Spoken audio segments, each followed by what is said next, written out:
on a roll here. We're on a roll. All right, we're still in chapter 6. Let's talk about tree protection. What do you got? What do you got against trees? I don't have anything against trees. Again, I think this is an affordable housing or a workforce housing issue. In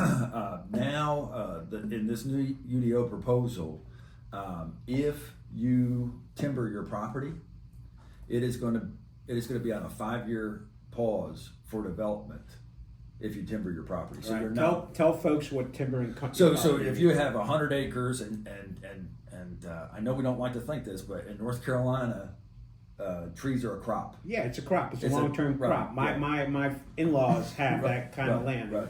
And we have timber management programs, and we have tax deferment programs, and wood is an important product in North Carolina. It is. The timber industry is very important, and so we can have a situation where someone decides to harvest their crop, which they're entitled to do, and they should do. But if they do that, that land is no longer developable for 5 years. If they do that without reseeding it, okay? So if they reseed it, then it's only 3 years. But if they don't reseed it, they have to wait 5 years before they can develop it. And I just think that gets us in a bad situation. So I can tell you, and I have a long track record with this, when someone comes to me with 100 acres and they say, Eric, we're gonna timber it and then we wanna put it up for sale, I'm like, don't do that.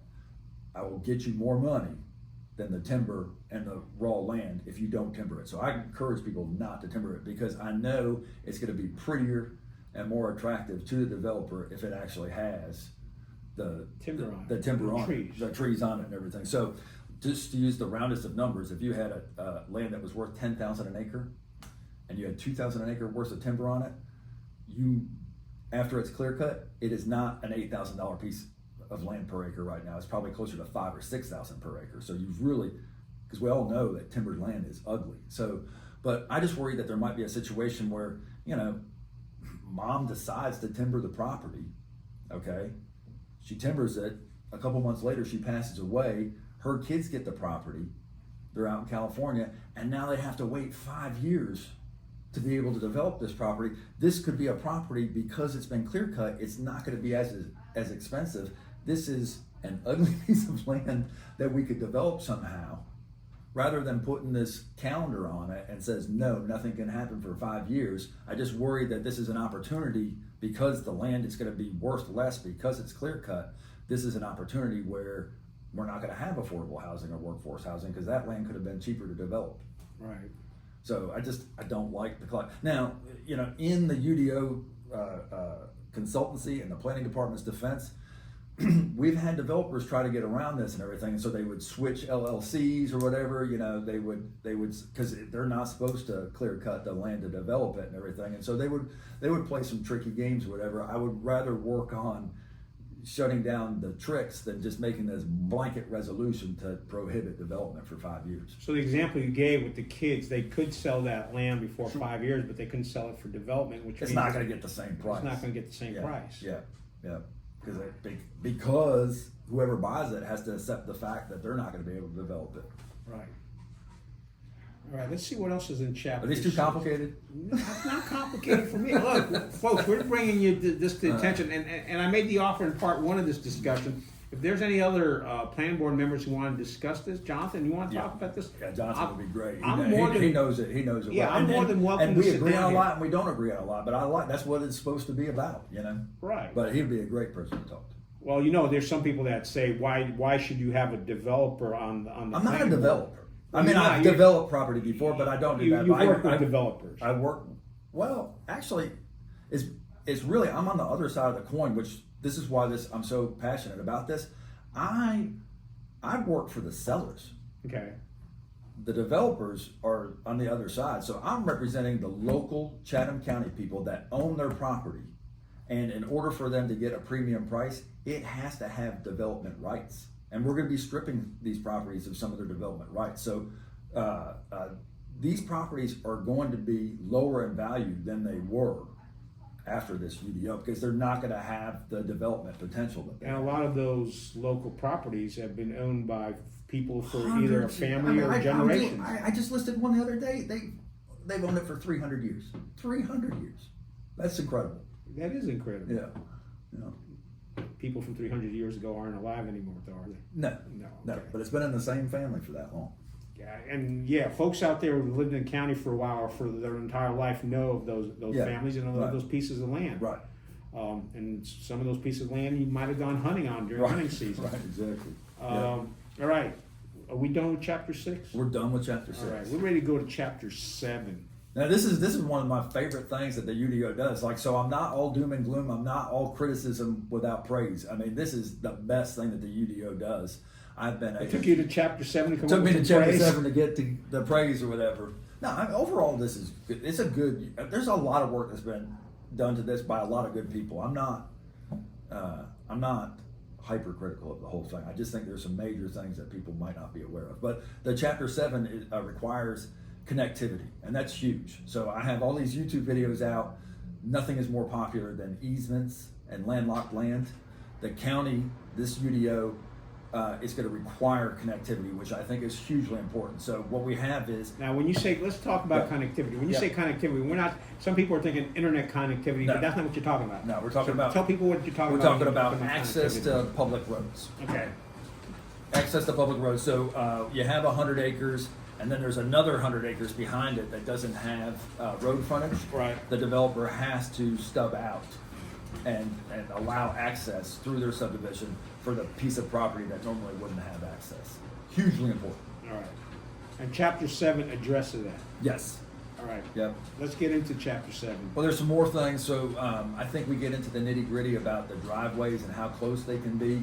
I'm not sure that should be an ordinance decision. I like that for that to be an NCDOT decision. You have the curvature of the road. You have a road going up and down a hill. There are different blind spots in a road. I'd rather NCDOT say where the driveways can be than us arbitrarily saying, nope, they have to be 100 feet apart. There might be some situations where they need to be more than 100 feet apart, and there might be some situations where they can be closer together. I just don't like, Why is NCDOT getting involved with private driveways? because it's NCDOT's road, and they're the ones who are in charge of the flow. Oh, okay, gotcha. Yeah. So that's why Yeah. they're saying. Yeah. So I'd rather it be just an NCDOT decision instead of our decision and arbitrarily saying 100. And who knows? I mean, Jason brought up at the last subcommittee that NCDOT might say that they all have to be more than 100 feet. I just don't think it's a decision that we should be involved in. Yeah, but isn't the planning board smarter than the NCDOT? Sometimes we are. We're not going to go in there. Nope. We're not saying that's true. We're just asking. All right. Let's talk about septic systems. We've talked about septic Yeah. systems before, and in some parts outside of Chatham County, people are going, what, septic systems? But Yeah, here in so- Chatham County, Right. septic systems are still a big part it's of a big thing, and so there's a whole lot going on. So we have issues with on-site versus off-site septic systems. We don't want to have a piece of land, a residential lot over here, and the septic system can be 11, 12, 1,300 feet away. But It's like a quarter mile away. yeah, and to pump it all the way there too is and so people are concerned about that, and I understand members of the planning board and subcommittee not liking that, but sometimes that's where the good dirt is, and so Right. you're forced to do it that way. That's not my issue. My issue with the Can you explain good dirt? Because folks Good that dirt. aren't from Chatham County don't quite understand well, in Chatham good dirt. County, good dirt is red crumbly soil. We want red and crumbly, not just red. If it's clay, that's not good. You want red crumbly, and it just means that perk is for percolation. I love it when people spell it P-E-R-K, but it's not. It's P-E-R-C. They're probably doing that when you're singing Starbucks. I know. But so it's just whether or not your septic system can absorb the effluent. Right. And so we have challenging soils around the lake. Those are like that chalky white and rocky soils. They don't absorb well, so we have to have more expensive septic systems. Along the 64 corridor, we're blessed with that red crumbly stuff, and it's just dig a hole and let it go. I mean, Dig a hole and let it go. You wouldn't notice it any different than your sewer system in Cary. All right. But because of that, we have some sections in our UDO where the county environmental health is getting involved in review, and the North Carolina legislature just passed some new laws and regulations where if you're a licensed state soil scientist, you can issue permits yourself. And I just don't like it, the Department of Redundancy department, where we have to review. Did you just say Department of Redundancy? I said Department of Redundancy department. Oh, okay. I'm saying that there's no reason for it to be reviewed by us if it's already been reviewed by a licensed soil scientist. Right. So, and that's just, I'm just, time costs money, and so I'm into the streamlining of things. That's a minor thing. I mean, and I sometimes literally get into the weeds. The other thing that's a big issue for a lot of other people are these private systems, and those are state regulated, and I know not everybody likes those, but yeah, there's several of those in the county. Yeah, yes, Briar Chapel, Farrington, you hear about Cole Park. Yeah, you hear about it. Well, and you hear about them when they go bad, for sure. Right. I understand people's concerns there. Right. Anything else from Chapter 7? Nothing on Chapter 7. All right. Nothing really on Chapter 8. That's just getting a little bit too into the weeds. No, but it's a good point. Chapter 8, there's the thing about offering a hot link for the map. Yeah. It's just we have riparian buffers and watersheds and everything, and so when you're near the Haw River, or if you're near Jordan Lake, you have certain restrictions of what you can or can't do, and it's a whole different list of rules or whatever. I just want it to be easier for the consumer. You buy 8 acres next to Jordan Lake, I would like for you to know immediately what you can or can't do. And so it's just a little tweaking of the system. This could be a very expensive system and everything, and I know Chatham County has a limited budget. I just want it to be user-friendly. And folks may be wondering, how come I'm looking at a list? Eric and I talked about this before we started recording. We wanted to make sure we were concise and got to the things. Not boring. Yeah, we didn't want to get too much into the weeds. Right. We rather just dig and go. Yeah. So that's why we're kind of in sync on these things. Chapter 12. Chapter 12, procedures. Yeah. So, they want it to be explained well, the process explained well, and I think this is great. It's just, I don't want it to be too much of a burden on the planning department, but I would like a little bit more clarification on the procedures and what the county is willing to do, because this is 750 pages. I mean, this is going to be the engineers that do this full-time for a living are going to have a tough time adapting to this new UDO. It could be overwhelming to the... When you say engineers, are we talking county engineers or individual engineers? I'm talking about companies that assist developers in developing the property. They're the ones who are actually pushing everything through. They're the ones who are actually going to read this UDO. They're the ones who are actually going to do the applications. So, what I don't want, if we have Mrs. Smith out in the middle of the country and she wishes to rezone her property from X to Y, I don't want this to be so complicated that she's not able to do it. And so procedurally, I want some cooperation from the planning department. I think briefly, it's not on our list here, you had mentioned something about 10-acre lots versus 14, 15-acre lots. So that's one of the things I worry about. They have development standards and how many lots you can divide your property into, and there seems to be, we need to work on this right now. I can't remember what page it's on, but there is a scale of properties that are in the agricultural district that conceivably a large piece of land can only be divided X amount of ways, and normally throughout the state there is a 10.01 acre lot is exempt from subdivision rules. And we're actually going to get in a situation here where we might be mandating lots that are larger than 10 acres, which I don't think, that's one of those unintended consequences. One of the other members of the subcommittee discovered this and everything. He's like, so you have 150 acres and you're saying you can only do X amount of lots because it's an ag district. Well, and he did the math and he was like, that's a minimum 14.5 acre lot.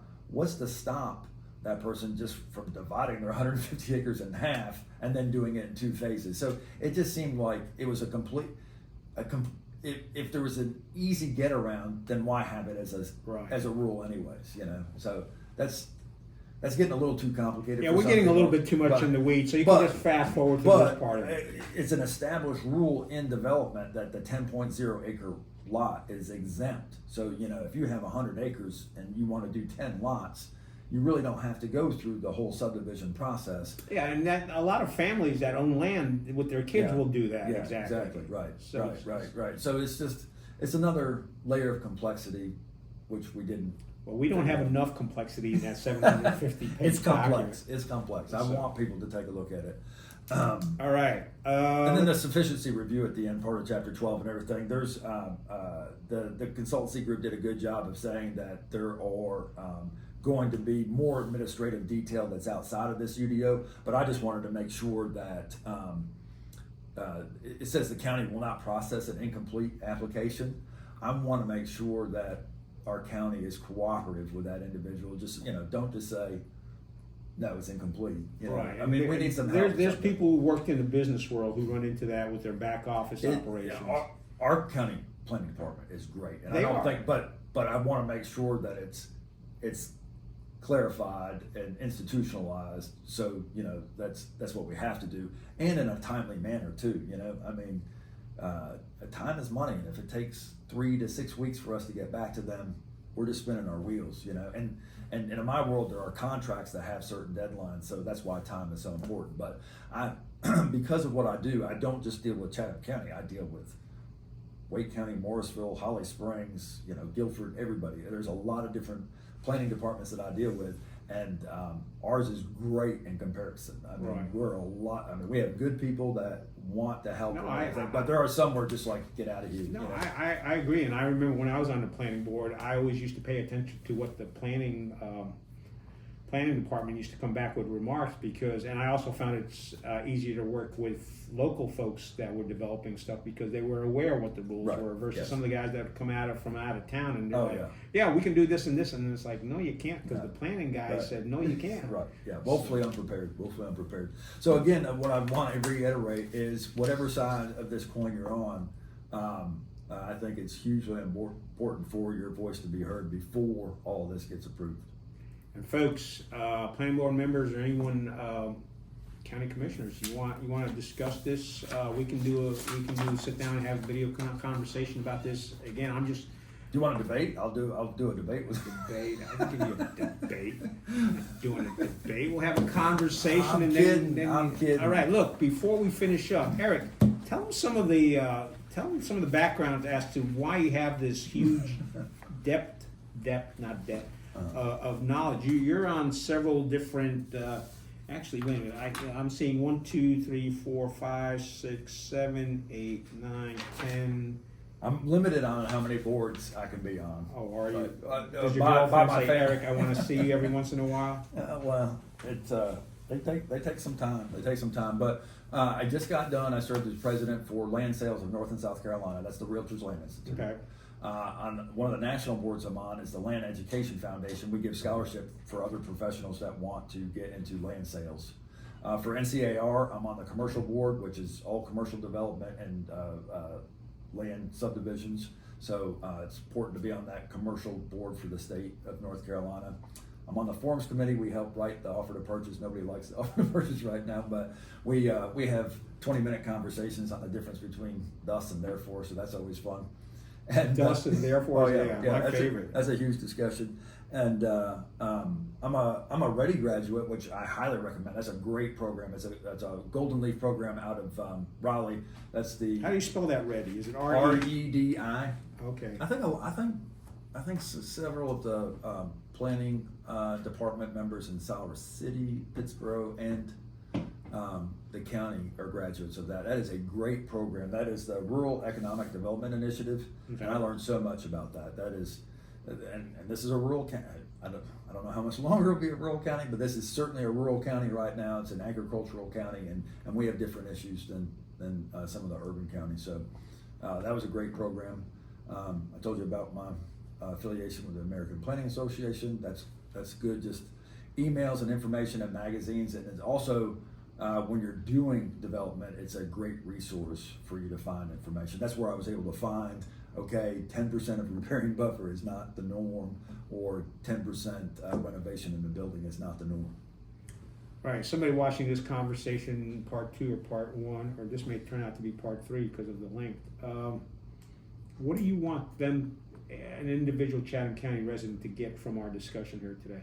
That I think it's important for you to look at this UDO, and if there's something that you don't agree with, now is the time to voice your opinion. So there might be some things like, the connectivity I thought was great. Well, maybe you don't want the connectivity. Maybe that's horrible for you. This is the opportunity for, I'm a real big advocate of public hearings, democracy, getting your voice out there.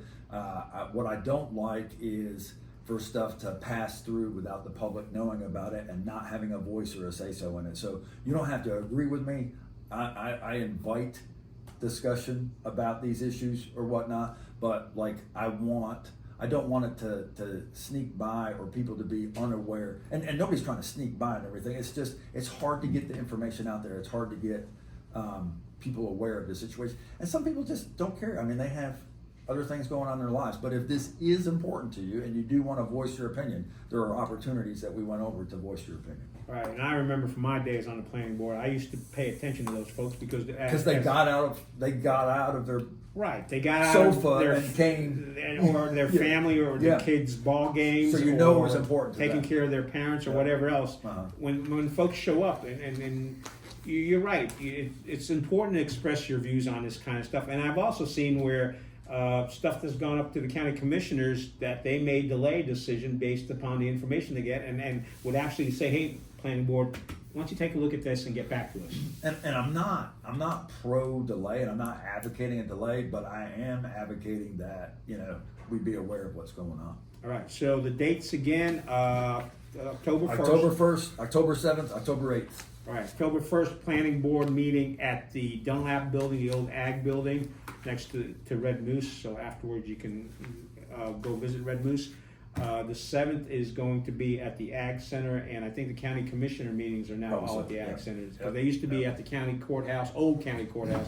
No longer, they're all. I hope you're able to get some other opinions on this. All right, folks, you're more than welcome to express your opinions. We'll put out a story about this. If you're a planning board member and say, you know what, Eric's just not knowing what he's talking about, we can have a conversation, and then maybe we'll have a dance off between you two, or you three, or whatever. But hopefully this is informative enough, and if you're interested, take a look at it. 750 pages, and just do read code Chatham, Google search, and you'll be able to find it. I appreciate it. Thank you so much for watching.